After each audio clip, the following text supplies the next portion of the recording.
हमारे प्राचीन ऐतिहासिक ग्रंथों में श्राप और वरदान का बहुत अधिक महत्व होता है और किस प्रकार वे किसी के जीवन पर असर करते हैं। लेकिन क्या हर श्राप वास्तव में श्राप होता है, या वह भी ईश्वर की कोई छिपी हुई कृपा का रूप है? आज हम प्रवेश कर रहे हैं शिव महापुराण के पार्वती खंड के द्वितीय अध्याय में, जहाँ पे पितरों की 3 मानसी कन्याओं मैना, धन्या और कलावती के पूर्व जन्म का वृत्तांत है। और उसके साथ साथ श्राप और वरदान के पीछे छिपा गहरा आध्यात्मिक रहस्य भी है। ये केवल एक कथा नहीं है, एक प्रकार से एक सीख है कि जीवन में मिलने वाले दुख, बाधाएं और श्राप भी कई बार हमारे उत्थान का मार्ग बन जाते हैं। तो चलिए प्रारंभ करते हैं आज का पाठ। नारद उवाच विधे प्राज्ञवदेदानीं मेनोत्पत्तिं समादरात् अपि शापं समाचक्ष कुरु संदेहभंजनम्।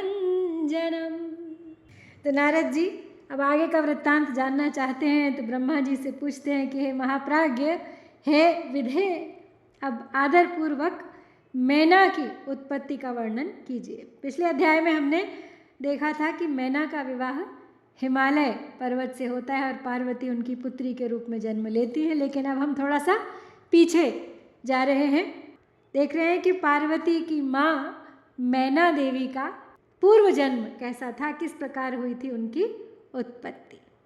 तो नारद जी इन सब विषयों के बारे में जानना चाहते हैं, अपने संदेह दूर करना चाहते हैं। तो चलिए उनके साथ साथ हम भी इस विषय के बारे में अपना ज्ञान बढ़ाएं। ब्रह्मोवाच शृणु नारद सुप्रीत्या मेनोत्पत्तिं विवेकतः मुनिभिः सह वक्ष्येऽहं सुतवर्य महाबुध। दक्षनामा मम सुतो यः पुरा कथितो मुने तस्य जाताः सुताः षष्टिप्रमिताः सृष्टिकारणाः। तासां विवाहम् अकरोत् स वरैः कश्यपादिभिः। विदितं ते समस्तं तत्प्रस्तुतं शृणु नारद। तासां मध्ये स्वधा नाम्नीं पितृभ्यो दत्तवान् सुतां। तिस्रो अभवन् सुतास्तस्याः सुभगाधर्ममूर्तयः। तासां नामानि शृणु मे पावनानि मुनीश्वर। सदा विघ्नहराण्येव महामङ्गलदानि च। मैना नाम्नी सुता ज्येष्ठा मध्या धन्या कलावती। अन्त्यायताः सुताः सर्वाः पितॄणां मानसोद्भवाः। अयोनिजाः स्वधायाश्च लोकतस्तत्सुता मताः। आसाम प्रोच्य सुनामानि सर्वान् कामान् जनो लभे। तो ब्रह्मा जी कहते हैं कि नारद, हे सुतवर्य, हे पुत्र, हे महाबुध, आप इन मुनिगणों के साथ विवेक पूर्वक मैना की उत्पत्ति के वृत्तांत को अब अत्यंत प्रेम पूर्वक सुनिए। मैंने अपने दक्ष नामक जिन पुत्र की चर्चा पहले की थी, उनके यहाँ सृष्टि की कारणभूत 60 कन्याएं उत्पन्न हुई। उन्होंने उन कन्याओं का विवाह श्रेष्ठ कश्यप ऋषि के साथ किया। हे नारद, तो ये सारा वृत्तांत तो आपको विदित ही है कि किस प्रकार कश्यप ऋषि और उनकी पत्नियों की संतानें ही हैं जो इस समग्र सृष्टि में विचरण करती हैं। उन्होंने उनमें से स्वधा नाम की कन्या पितरों को दी। उस स्वधा से धर्ममूर्ति रूपा सौभाग्यवती 3 कन्याएं उत्पन्न हुई। हे मुनीश्वर, उन कन्याओं के पवित्र, सदा विघ्नों का हरण करने वाले तथा महामंगल प्रदान करने वाले नामों को अब मैं आपको बताता हूँ। सबसे बड़ी कन्या का नाम था मैना, मझली कन्या का नाम था धन्या तथा अंतिम कन्या का नाम था, सबसे छोटी का, कलावती। और ये सभी कन्याएं पितरों के मन से प्रादुर्भूत हुई थीं, इसीलिए उन्हें उनकी मानसी कन्याएं कहा गया है। तो ये अयोनिजा कन्याएं लोकाचार के अनुसार स्वधा की पुत्रियां कही गई हैं। इनके पवित्र नामों का उच्चारण करके मनुष्य समस्त कामनाओं को प्राप्त कर लेता है। जगद्वन्द्याः सदा लोकमातरः परमोदधा योगिन्यः परमा ज्ञाननिधानास्तास्त्रिलोकगाः एकस्मिन् समये तिस्रो भगिन्यस्ता मुनीश्वर श्वेतदीपं विष्णुलोकं जग्मुर्दर्शनहेतवे कृत्वा प्रणामं विष्णोश्च संस्तुतिं भक्तिसंयुताः तस्थुस्तदाज्ञया तत्र सुसमाजो महान् भूत्। तो आगे कहते हैं ब्रह्मा जी कि वे जगत की वंदनीय लोकमाता, परमानंद को देने वाली योगिनी स्वरूपा, उत्कृष्ट ज्ञान की निधि तथा तीनों लोकों में विचरण करने वाली हुई। तो ये मुनीश्वर, एक समय की बात है, वे तीनों बहनें भगवान विष्णु के निवास स्थान श्वेत द्वीप में उनके दर्शन के लिए गईं। भक्तिपूर्वक विष्णु को प्रणाम तथा उनकी स्तुति करके वे उनकी आज्ञा से वहीं रुक गईं। वहाँ उस समय बहुत बड़ा समाज एकत्रित था। तदैव सनकाद्यास्तु सिद्धा ब्रह्म सुता मुने गतास्तत्र हरिं नत्वा स्तुत्वा तस्थुस्तदाज्ञया सनकाद्यान् मुनीन् दृष्ट्वोत्तस्थुस्ते सकलाद्रुतं तत्रस्थान् संस्थितान् नत्वा देवाद्यान् लोकवन्दितान् तिस्रो भगिन्यस्तास्तत्र नोत्तस्थुर्मोहिता मुने मायया दैवविवशाः शंकरस्य परात्मनः। तो ब्रह्मा जी आगे बोले, हे मुने, उसी अवसर पर मुझ ब्रह्मा के पुत्र सनक आदि सिद्धगण भी वहाँ आ गए और श्री हरि को प्रणाम कर वहाँ उनकी आज्ञा से बैठ गए। तब सभी लोग सनक आदि मुनियों को देखकर वहाँ बैठे हुए लोक वंदित देवता आदि को प्रणाम करके शीघ्र उठ खड़े हुए। किंतु वे तीनों बहनें परात्पर शंकर की माया से मोहित होने के कारण प्रारब्ध से विवश हो वो बैठी रही वहीं, वो नहीं उठी। मोहिनी सर्वलोकानां शिव माया गरीयसी तदधीनं जगत् सर्वं शिवेच्छा सा प्रकीर्त्यते प्रारब्धं प्रोच्यते सैव तन्नामानि ह्यनेकशः शिवेच्छया भवत्येव नात्र कार्या विचारणा भूत्वा तद्वशगास्ता वै न चक्रुरपि तन्नतिं विस्मिताः सम्प्रदृश्यैव संस्थितास्तत्र केवलं तादृशीं तद्गतिं दृष्ट्वा सनकाद्या मुनीश्वराः ज्ञानिनोऽपि परं चक्रुः क्रोधं दुर्विषहं च ते शिवेच्छा मोहितस्तत्र सक्रोधस्ता उवाचः सनत्कुमारो योगीशः शापं दंडकरं दद। तो ब्रह्मा जी आगे सुना रहे हैं कथा। कहते हैं कि शिव की माया तो अत्यंत प्रबल है, जो सब लोगों को मोहित करने वाली है। समस्त संसार उसी के अधीन है। वह शिव की इच्छा कही जाती है, उसी को प्रारब्ध भी कहा जाता है। उसके अनेक नाम हैं। वो शिव की इच्छा से ही प्रवृत्त होती है, इसमें कोई संदेह नहीं है। उसी शिव माया के अधीन होकर उन कन्याओं ने सनक आदि को प्रणाम नहीं किया। वे केवल उन्हें देखकर विस्मित सी हो गई और वहीं बैठी रह गई। ज्ञानी होते हुए भी सनक आदि मुनीश्वरों ने उनके उस प्रकार के व्यवहार को देखकर अत्यधिक असह्य क्रोध किया। तब शिवजी की इच्छा से मोहित हुए योगीश्वर सनत कुमार क्रोधित होकर दंडित करने वाला शाप देते हुए उनसे कहने लगे। सनत कुमार उवाच यूयम तिस्रो भगिन्यश्च मूढ़ाः सद्वयुनोञ्झिताः अज्ञात श्रुति तत्वा हि पितृकन्यापि ध्रुवम् अभ्युत्थानं कृतं नो यो नमस्कारोऽपि गर्विताः मोहिता नरभावत्वात् स्वर्गात् दूरा भवन्तु हि नरस्त्रियः सम्भवन्तु तिस्रोऽप्यज्ञानमोहिताः स्वकर्मणः प्रभावेण लभध्वं फलमीदृशम्।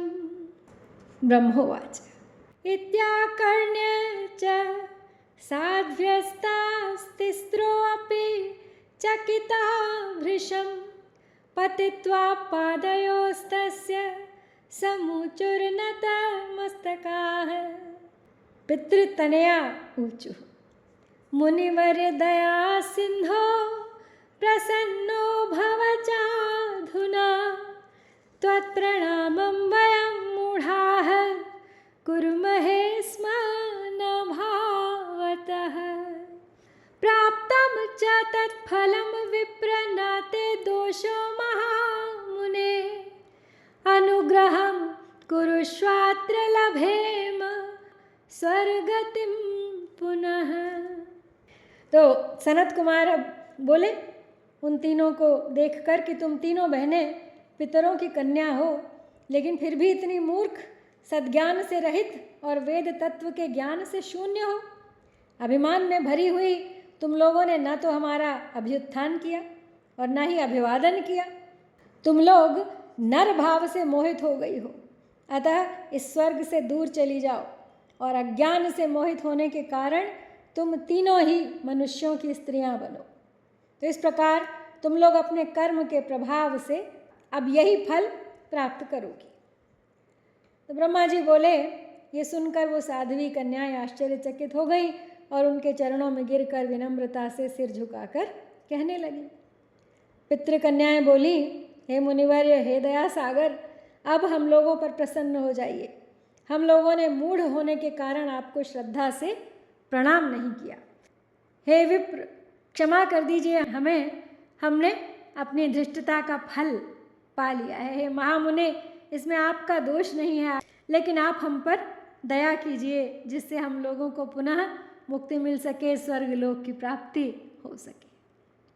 ब्रह्मोवाच श्रुत्वा तद्वचनं तात प्रोवाच स मुनिस्तदा शापोद्धारं प्रसन्नात्मा प्रेरितः शिवमायया। सनत कुमार उवाच पितॄणां तनयास्तिस्रः शृणुत प्रीतमानसाः वचनं मम शोकघ्नं सुखदं सर्वदैव वः विष्णोरंशस्य शैलस्य हिमाधारस्य कामिनी ज्येष्ठा भवतु तत्कन्या भविष्यत्येव पार्वती धन्या प्रिया द्वितीया तु योगिनी जनकस्य च तस्याः कन्या महालक्ष्मीर्नाम्ना सीता भविष्यति वृषभानस्य वैश्यस्य कनिष्ठा च कलावती भविष्यति प्रिया राधा तत्सुता द्वापरान्ततः। मेनका योगिनी पत्या पार्वत्याश्च वरेण च तेन देहेन कैलासं गमिष्यति परं पदम्। धन्या च सीतया शिरध्वजो जनकवंशजः जीवन्मुक्तो महायोगी वैकुण्ठं च गमिष्यति। कलावती वृषभानस्य कौतुकात् कन्यया सह जीवन्मुक्ता च गोलोकं गमिष्यति न संशयः। तब ब्रह्मा जी बोले, हे तात, जब उनकी यह बात सुनकर प्रसन्न चित्त वे मुनि शिव जी की माया से प्रेरित हो श्राप से उद्धार का उपाय अब सुनाने लगे। सनत कुमार बोले, हे पितरों की तीनों कन्याओं, तुम लोग प्रसन्न चित्त होकर अब मेरी बात सुनो। तुमने क्षमा मांग ली है तो अब मैं भी कुछ उपाय करता हूँ कि तुम श्राप मुक्त हो सको। मैं अवश्य ही तुम्हारे शोक का नाश करूँगा और सदा तुम्हें सुख प्राप्त हो, कुछ ऐसा प्रयास करूँगा। तुम में से जो ज्येष्ठ हैं वह विष्णु के अंशभूत हिमालय गिरी की पत्नी होगी और पार्वती उसकी पुत्री होगी। योगिनी स्वरूपा धन्या नामक दूसरी कन्या राजा जनक की पत्नी होगी। उसकी कन्या महालक्ष्मी होगी जिनका नाम सीता होगा। और सबसे छोटी कन्या कलावती वैश्य वृषभान की पत्नी होगी जिसकी पुत्री के रूप में द्वापर के अंत में राधा जी प्रकट होंगी। तो योगिनी मेनका पार्वती के वरदान से अपने पति के साथ उसी शरीर से परम पद कैलाश को जाएगी तथा यह धन्या जनक वंश में उत्पन्न जीवन मुक्त तथा महायोगी शिरध्वज को पति रूप में प्राप्त कर सीता को जन्म देगी तथा वैकुंठ धाम को जाएगी। वृषभान के साथ विवाह होने के कारण जीवन मुक्त कलावती भी अपनी कन्या के साथ गोलोक चली जाएगी, इसमें संशय नहीं है।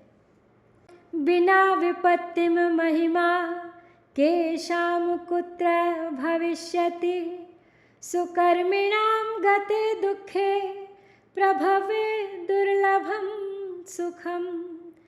पितॄणां तनयाः यूयं सर्वाः स्वर्गविलासिकाः कर्मक्षयश्च युष्माकं भवद्विष्णुदर्शनात्। इत्युक्त्वा पुनरप्याह गत क्रोधो मुनीश्वरः शिवं संस्मृत्य मनसा ज्ञानदं भुक्तिमुक्तिदम्।